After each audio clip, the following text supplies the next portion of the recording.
Hello, students. Today I want to take some time to go over and introduce you to the lab setup. Haven't had a chance to do that yet. I'll have to apologize. I'm working with not my traditional equipment, so the next few recordings may be a little bit different.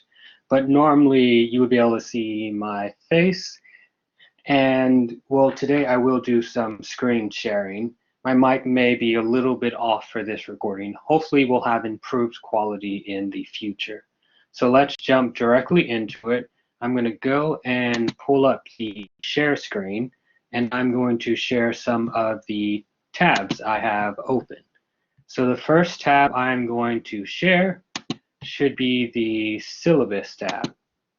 So you should be able to see that in a few moments. It may take a little bit of time for it to populate into your screen. So I can see it now for me. There may be an extra bit of delay for you. So I'm going to go ahead and start showing you what's on this screen. So right now we are looking at the syllabus screen. The lab syllabus has been slightly modified, less modified and more of corrected an error. So if I click on this, I want to share a new screen again. We shall see in a moment.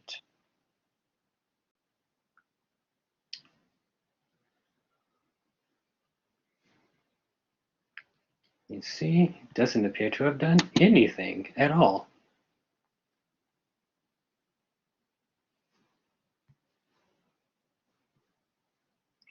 Actually, you know what? I do not want to share that one. Let's go back to, oh, actually, this is something I can show you guys now for the first time. We do have a dedicated laboratory materials folder. So I call this whole sidebar thing the left-hand navigation menu because it's on your left. Has absolutely nothing to do with whether or not you use your left hand to click it, but that's a whole nother story.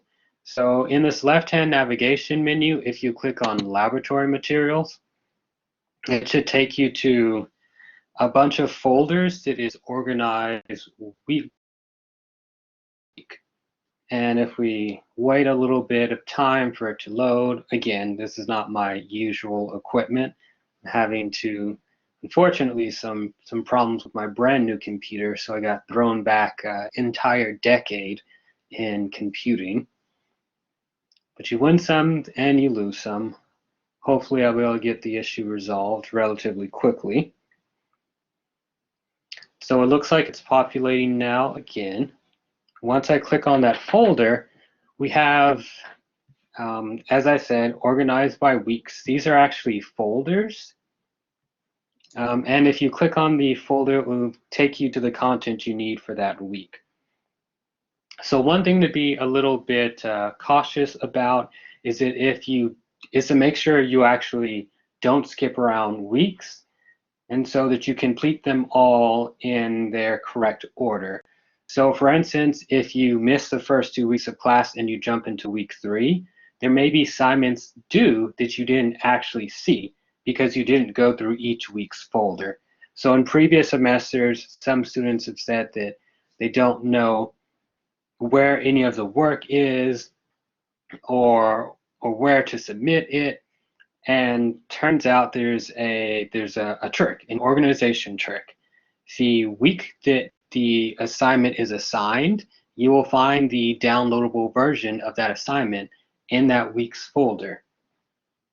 Specifically, the week that something is due, you should see an upload box for where it is due. So if you're looking at the syllabus, it will tell you when each assignment is assigned, and it will also tell you when it's due. So you should, for the most part, look for, if something is due in, say, week 8, you go to folder for week 8 and look for the link to upload it. And so, but before we continue on that, up at the top, there's something called a secure exam proctor. So you should Google the proctoral extension for Google Chrome. and you should install it on Google Chrome. And you'll only be able to take your proctor's exams on Google Chrome. So whether that's a lecture, unit, or chapter test, or if it is a post-analysis, post-lab analysis, you'll need to use Google Chrome, and you'll need to do so from a laptop or a desktop. I don't think this works very well if you use a tablet. If you can get it to work, that's fine. Chances are, if you're running like a full desktop operating system on a tablet, like a Windows Surface tablet, it should work just fine, because again, it's a desktop OS. So occasionally what will happen is that students will go and take a test or a post-lab analysis, and it will say, what is the password for the test? There's no password for the test. What that means is you should probably go and click on this link, Secure Exam Proctor, and it should reinstall the extension for you, and then try to take the test again. Alternatively, if it's past the due date, and the test or item does not allow you to take it after the due date, then it may show that password. But as long as you're not past the due date, I would go and click the Secure Exam Proctor. You don't need to click it every time, but for some reason, occasionally, when you get asked for a password and you shouldn't, clicking it solves the problem. Also, going to Proctorial Help Support, they have a chat and phone number. They're actually really helpful and can help you diagnose technical problems with your computer that's preventing you from being able to successfully open up the exam. Occasionally, they may tell you to talk back with me, but for now, your first troubleshooting advice should be to make sure you're using Chrome. To make sure the Proctor's installed free, just click this. And if I was to click it right now, it would just, in a few seconds, tell me extension installed successfully. And then, of course, help support, specifically for Proctorial. Also for my.tccd/ well, it's also Blackboard. It's has the infrastructure backbone supporting this. If you talk to Blackboard support or look at their help articles, they can also assist you with technical problems. All right, so if I go to this lab syllabus link, this is actually, you have your link to your lab syllabus here. You will actually have it under the main syllabus link. I had to temporarily deactivate the links to the lab syllabus from here because, again, I'm using different equipment and I'm not able to update this version here of the lab syllabus, but the one that's under the main lab syllabus or main syllabus heading, that one is updated and correct. So what do I mean by updated and correct? If it gives me a chance to open this, if it successfully opens, I'll show you in a few moments.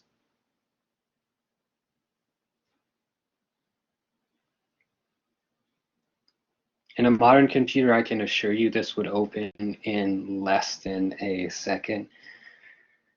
But again, you win some and you lose some. So it looks like on my end, it is about loaded. All right, so there are a few things that I want to point out to students that for some reason, like completely 100% tripped them up, and they had panic attacks. So that it may be kind of difficult to see. It says all research papers are submitted via Turnitin and are due Mondays at 5 p.m. So I do want to give an asterisk there. I actually have the assignments set up using Safe Assign, which is, for all intents and purposes, the same thing. And there isn't, you'll just submit it through the regular submission assignment link, which I'll get to in a few moments. So this semester we tried something new. Last semester, we had everything due Sunday at 11:59 p.m. However, a lot of students waited until Sunday to start the assignment that was due Sunday, and they ran into a host of technical issues. I don't check emails as often on the weekends, and for the most part, don't really check them at all Sunday. So if you wait till Sunday to start it, you aren't going to have any way to quickly get a hold of me. Throughout the normal week, it will generally be a few hours or less, depending upon the time of day. If you sent me an email, how quickly I will respond. For the most part, if it's outside the window that, I don't know, that I'm normally awake and active, it'll probably be within 12 to 24 hours, I'll respond. However, it's on the weekend, it will have to wait till Monday. So I highly encourage everyone to submit all their assignments by Sunday 11:59 p.m. and reserve just that Monday for technical support issues. So yes, technically everything is due now at Monday at 5 p.m. So you do not have all of Monday to work on these assignments, and I would highly suggest that you do not attempt to start an assignment for the first time on a Monday. So the idea is if we have it due at the middle of the day, you'll start it earlier than that. So we will see how that goes. So any place here on this lab or my.tccd for my class that you see due Sunday at 11:59, it's something that I probably just forgot to change. You can ignore that. Everything should allow you to upload it and should still be accepted until Monday at 5 p.m. So for the part that got edited, that's going to be these week numbers down on the left column, the leftmost column. This week is week 1, next week is week 2. The problem that occurred in the original copy was that spring break was listed as a week we were meeting. Let me see. Give me a second to get it to scroll to the proper week. Yes, here we go. Spring break, March 15th. That should not be week 9. It shouldn't have a week number there at all. And March 22nd should be week 9. March 29th should be week 10. So in the new copy that you can see by accessing the syllabus link in the left-hand menu, that will have the weeks corrected. So the week numbers were wrong starting at spring break. And then the very last week, for some reason, was still correct. Okay, so this may be a little bit tiny for you guys to read, but I did want to quickly cover that we have different kinds of assignments and they are weighted differently. So I'll show you what these look like in a few minutes, but our lessons are weekly lessons. They're Softchalk lessons. They have questions embedded in the lessons, and those are worth 7%. And this is out of your lab grade. And your lab grade, I believe, is 40% of your overall combined lecture and lab grade. So that's not 7% of your total grade, but 7% of your lab grade. And the same, 38% of your lab grade, 40% of your lab grade, 10 and 5%. So your post-lab analyses, those are going to be worth 38% of your lab grade. Your research paper, which we'll talk about later on, actually we'll start talking about it about halfway through the semester. And for that, you actually need to be put into groups before you can actually start working on any of that material. The research project that the paper is based off of will be based off of groups. So start communicating and talking with your classmates. And if you find people that you just seem to hit it off with, I would say consider being in a group with them I haven't decided the group sizes yet, but I do not anticipate them being any smaller than 4. Again, about halfway through the semester, we'll start talking about that and may actually start talking about groups next month. So this is a spring semester, so we started in January, so maybe February, I'll start talking about, maybe first week of February, I'll start trying to get you into groups at the latest, so that once we get into the group portion of our project, you guys should already have that figured out. All right, your research paper, again, 40%. You will do different kinds of proposals and presentations.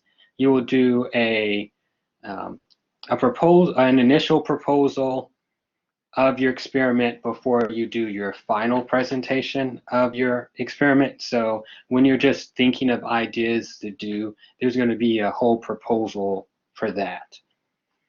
And then after you've analyzed your data and you've looked at all the figures and you've made graphs, there'll be a final presentation of that.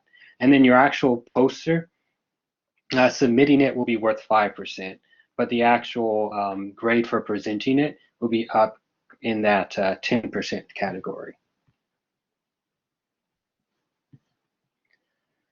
Alrighty, so I will stop sharing this tab. And actually, I'm going to go ahead. I'm not going to close it just yet. The next thing that I want to do is start sharing again, but I'm going to share a different tab. So again, if we go into that laboratory materials folder, and I'll start sharing my screen again. And again, it may take a little bit of a delay before you see it, but as soon as I have it pulled up, I will start talking about it.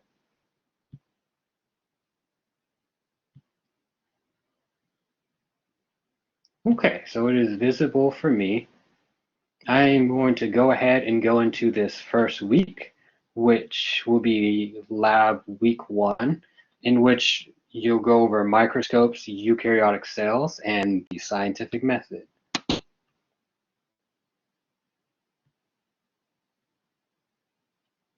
Oh, one thing I did mention in an announcement is that although all this material is up, there are some minor tweaks to assignments, especially the post-lab analyses that may be subject to change up until we get to that week. For instance, I have group assignments that are set up now, but there aren't any groups set up. So if you were to jump ahead to like week 9, for instance, and submit an assignment, it would not properly register in the gradebook, because once I make your groups, I can then change the assignment to group submission. So only one person in the group has to submit it. So things like that, the content up there, for the most part, is really close to being ready, but just give me till that current week before you start looking ahead. So don't look, this is week 1, don't start looking at week 2 until next Monday. Just to make sure you don't have to redo anything that you already started on. Just keep it a week at a time. But for lecture, all that is already up for you, and it's not going to change on a weekly basis. I don't anticipate modifying any part of it right now. All right, so the first thing you're going to see is a week 1 checklist, and it basically sorts of sums up everything that you should see in this folder. One thing to note is make sure that you scroll down. If you have a working scroll bar, sidebar, that you have scrolled all the way down to the very bottom, so that you see everything that is listed here. And again, you see the secure exam proctor at the bottom of this. So Just make sure that you scroll to the bottom so that you are taking and completing everything in this folder. All right, I'm going to scroll to the top again. All right, so again, up top you have this weekly checklist, which helps sum up what's actually in the syllabus. So the syllabus, one thing I forgot to mention is that it does have 3 columns. And at the very top of those 3 columns, it tells you headings for what's required of it. And actually, you know what? I will just go back and pull it up. Let me stop sharing this, and I'm going to come back to that.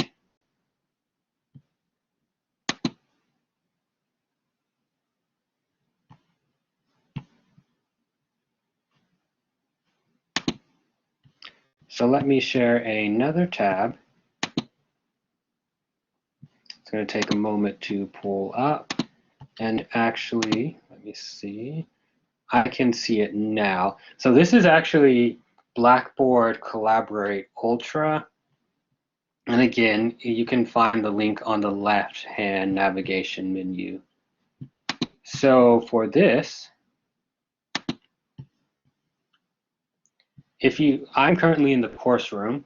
So if you click on it, it will take you to where we meet. If I made a reoccurring schedule at a specific time, it would also be listed under here. So here is the magic hamburger menu. It's 3 horizontal lines stacked on top of each other. And in fact, if you hover over it, it says menu. Clicking on it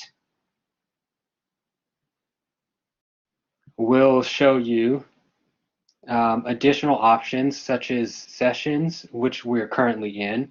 The important one is actually recordings.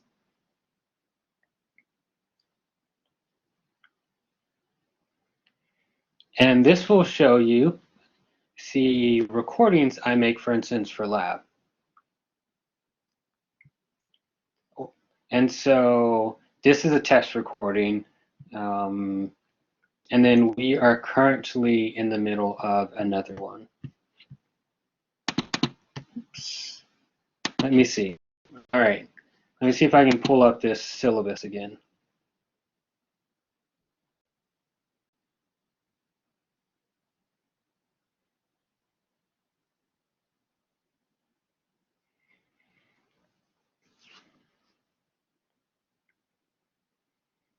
Okay, it's starting to show on my end. So again, this is where you find our syllabus. And actually, I'll just go ahead and show you the copy that's hidden from you right now because it's out of date. It'll still be relevant enough to show you what I'm talking about with the column headings.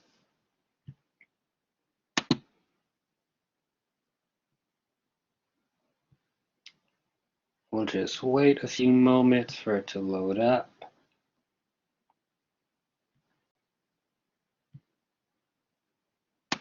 And I'm going to click on that one more time.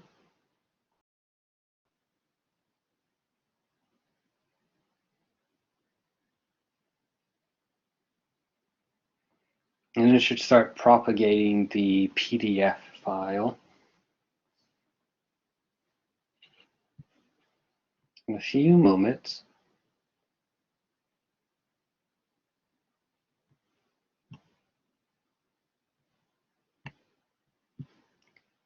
So, all right, it's visible for me now. So one thing to note about this calendar is that at the topmost row, it actually gives you columns. The leftmost one says week, the next one says Monday. And it actually lets you know what the date of that current week is. So for week 1, it started on the started January 19th. So the week of January 19th. For week 2, it starts the 25th. So it's a week of January 25th. And then the next column heading says lab topic, and it gives you both the lab topic, what you're supposed to complete, and it tells you what you should answer as part of that lab. And then it has another column, so for what's due in lab, and then another column for what's due outside of lab. So really, because of the way this is structured, you will actually have content that is due in the lab topic column and content that is due in the after lab column, because you can actually start your lab really anytime you want. And then this last one is just for highlighting out when your research papers are due. So one thing to note is here there's a page break, so it doesn't give you the column headings anymore. There isn't a dedicated row for headings to let you know what's in each of these columns. So you actually have to scroll all the way back up to the top page to see it. So about halfway through last semester, students were wondering where the due dates were for the assignments. They said they didn't know when anything was due anymore. It's because they had forgotten that these columns actually have headings. They're just not duplicated on the second page. So that's sort of a weird thing to forget, and a weird thing for me to have to like remind students how to read a calendar. But again, that is just something I want you guys to keep in mind. All right, I'm going to stop sharing this tab, and we're going to jump back into our lab folder tab. So give me a second to manually select it. And I think it's starting to appear for me. All right, it's now visible for me. Hopefully it'll be visible for you all soon. So we talked about the checklist up top. It's this next item that's underneath the checklist. Once it fully loads, it's just information on lab safety. And after you go through all of the contents, it should give you a certificate saying you have completed lab safety. Once you have done so, you will actually click this link called Assignment Lab Safety and upload that certificate. And then it will be visible in the gradebook for me to give you credit for. Another thing that really confused students, and I didn't understand why, is that they didn't know where to submit assignments or how to submit them. So one thing that I'm going to mention to you all is that these symbols, you have the written explanation for what something is in assignment lab safety. If you look at to the left, there's something that resembles a sheet of paper with a ruler and a pencil.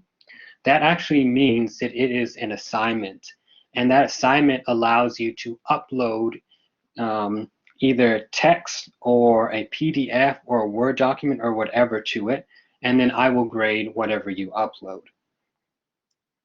And then the next link, it has a globe. Well, actually, that's Earth. Not just any globe, it's Earth, it's our home planet. So it's the Earth, and it's a white sheet of paper. That actually means it's a URL link. I was actually in a conversation about this earlier. I believe it stands for Universal Resource Locator. Really weird, not super intuitive. It's a link. So if you click on this, it will take you to the Softchalk lessons. It's a basically Blackboard tool provider. So that's going to be what I talk about really close in a few minutes. That's going to be my next item. But first, I'm going to get to the bottom of this page. So underneath that globe, there is another one, and it's a picture again of a sheet of paper, and there's an X, and then there's a check mark, and then there's a pencil on it. That means that it's something that you can take, like a timed quiz or a timed test. So different symbols. So you have the graph paper with a ruler, then you have the Earth picture, and then you have the piece of paper with the checks, X's, and pencils. Those three symbols help you tell apart what these things are without even having to click on them. And so for the students last semester that say they didn't know what links you could use to submit, I also will refer to them as assignment drop boxes, even though Dropbox is a trademark file sharing company. It sort of makes sense to people. They know what a Dropbox is. It's a box where you drop something into that you want someone else to take a look at later or keep. So these quizzes, this is an example of one of the proctored ones. The proctored ones will say remotely proctored in it. You will need a photo ID, and you will need to be in a room just by yourself so that you don't get kicked out the quiz for alleged collusion. But for the most part, your instructions for those quizzes and lab analyses are going to be listed once you click on it. All right, so I'm going to stop sharing this tab and jump into the Softchalk, basically.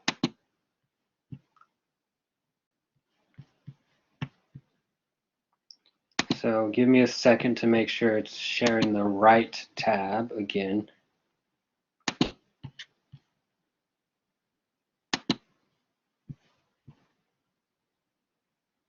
you're wondering why I have photos up, I was uploading a profile picture for this application, actually. So that instead of seeing the generic no user picture, you would actually, hopefully in this recording, be able to see my face. All right, so this is magic. These are the Softchalk lessons, and this is what will take you probably the most amount of time. This is really where the virtual lab, or the lab portion, comes into play. So once you click on that Softchalk link, it will take you to this kind of page. If you look again at the URL, it's called softchalkcloud.com. So I call it the Softchalk lessons. This one is over our first lesson, which is on week 1, microscopes, introduction to eukaryotic cells, and the scientific method. So one thing I really want to emphasize for you all is to make sure that you read all of these and follow the instructions. So don't just skip around in them. Occasionally, they will give you really specific instructions that you will need for taking that lab analysis or quiz afterwards. Also, there will be, the things that it tells you to do, like, oh, make sure you know how to define these terms, for instance, in step 6. That will help you with the post-lab analyses, because for the lab analyses, you can use your lab notebook where you, I guess you could, where you could take notes about lab.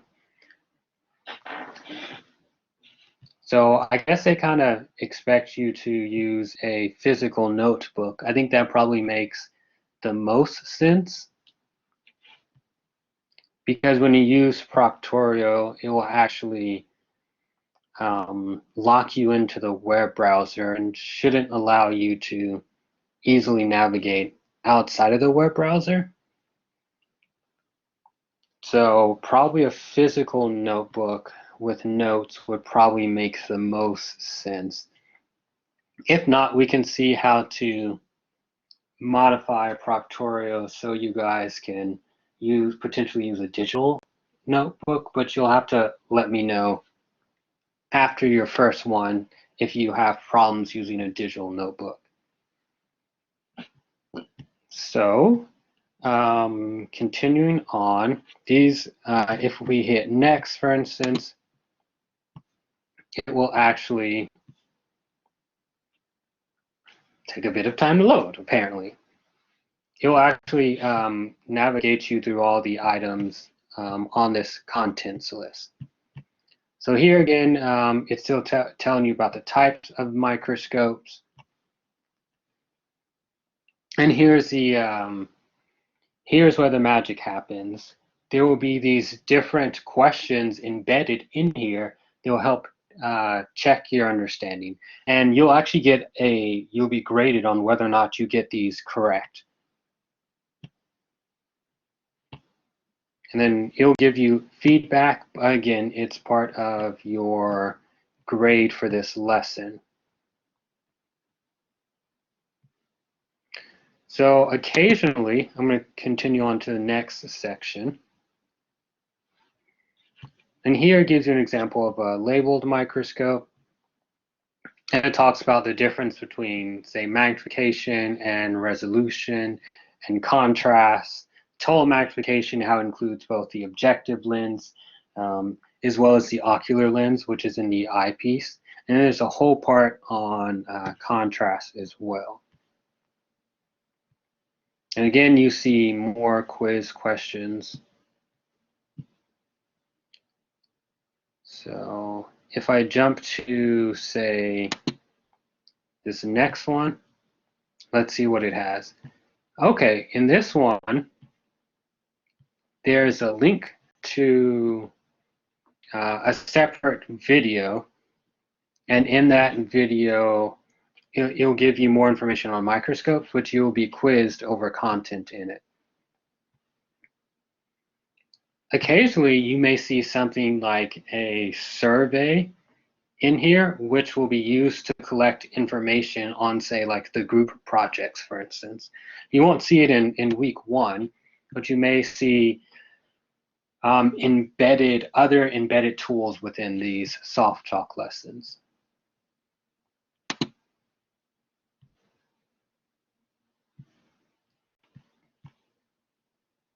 So again, here it tells you to, this is a list of 5 different classifications or ways to characterize microbes that we are talking about within this lesson. And then it gives you different scientific terms that it wants you to identify and find in the cell. And when it asks you to do things like this, it's important for your understanding, but also chances are you're going to be 3 questions about that in your post-lab analysis. So if we go on to the next one, it goes on and you look at more structure and you get more terms.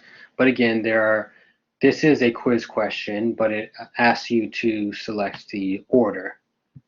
So it's a little bit more complex than the one in which was just multiple choice.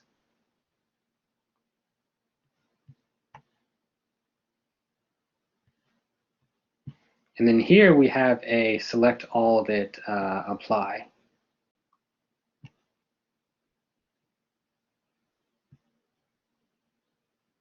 And then this is when it loads is actually a video, I believe a YouTube video, that talks about autotrophs versus heterotrophs. And then this is a video from Khan Academy.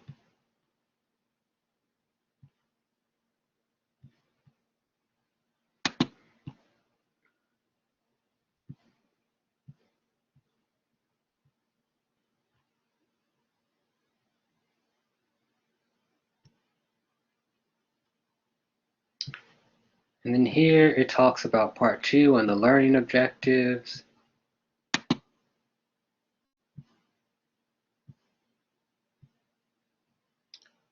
And we jump into the scientific method. Again, you'll see another Khan Academy link, or a link to a Khan Academy video, and then a link to a lesson on the scientific method, and then you again have another question here, embedded question, that you have to do the order of, and then a multiple choice question.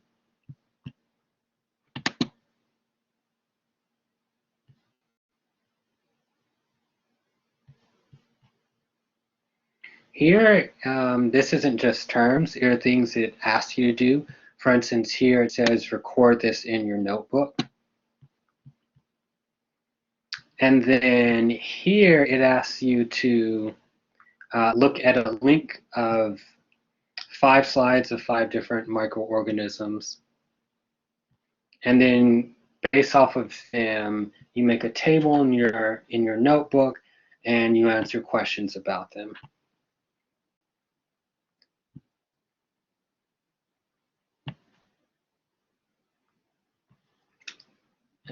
And let's see what this next one is.